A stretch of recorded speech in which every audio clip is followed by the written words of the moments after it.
बुज़दिल दुश्मन भारत अपनी फोर्सेस की नाकामी छुपाने के लिए फेक न्यूज का सहारा लेकर अपनी अवाम का गुस्सा ठंडा कर रहा है।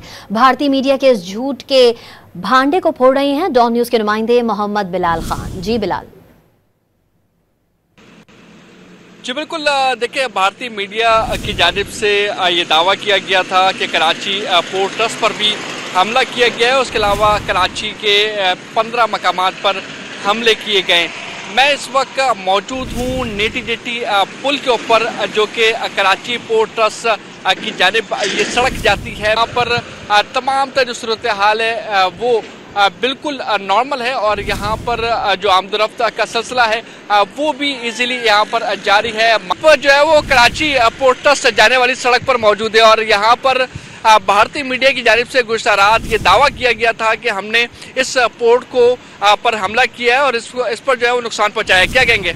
आपके सामने ही हम यहीं पे खड़े हुए हैं। इंडिया तो सिर्फ एक झूठ पे मबनी प्रोपेगेंडा करता रहता है, तो हम तो मज़े से घूम रहे हैं, तो हमें तो कोई टेंशन नहीं है, क्योंकि हमें पता है कि इंडिया करना कराना कुछ नहीं है, सिर्फ वो जो है मुंह की मार मारता है। बिल्कुल, कराची पोर्ट ट्रस्ट जाने वाली सड़क पर लोग मौजूद है और उनकी जानिब से यही कहा जा रहा है कि भारतीय मीडिया जो है वो झूठ पर मबनी खबरें चला रहा है और अपने जो लोग हैं उनको खुश करने की कोशिश की जा रही है। मोदी सरकार को खुश करने की कोशिश की जा रही है। इस वक्त हमारे साथ एक और शहरी मौजूद है, उनसे बात करेंगे।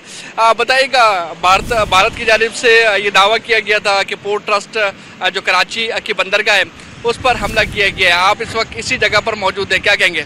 कराची बंदरगाह पे ही खड़े हैं हम लोग। कुछ भी नहीं हुआ यहाँ, और इंडिया क्या करेगा? पाकिस्तान का कुछ भी नहीं कर सकता। जी बिल्कुल, भारत पाकिस्तान का कुछ भी नहीं कर सकता। हमारी जो कौम है वो जो है यकजा है और उसके अलावा जो हमारी पाक फौज है वो भी काफ़ी मुतहरिक नज़र आती है, अपने बॉर्डर पर मौजूद है। उसके अलावा जो पाकिस्तानी अवाम है वो पाक फौज के साथ मौजूद है और उनकी जानिब से ये अज़म देखने को मिला है कि अगर पाक फौज को हमारी ज़रूरत हुई तो हम जो है वो बॉर्डर पर भी जाएंगे और जो भारत है उसका मुकाबला भी करेंगे। तो इस तरह जो पाक फौज है वो मुख्तलिफ जो बॉर्डर्स है वहाँ पर मौजूद है। दूसरी जानिब जो भारतीय मीडिया प्रोपेगेंडा कर रहा है कि हमने मुख्तलिफ शहरों पर हमला किया, कराची पोर्ट पर हमला किया, तो ये झूठ पर मबनी खबरें जो है वो फैलाकर सनसनी फैलाने की कोशिश कर रहा है। उसके अलावा अपनी मोदी सरकार को खुश करने की भी कोशिश कर रहा है। जी मोहम्मद बिलाल अपडेट कर रहे थे, आपका बहुत शुक्रिया।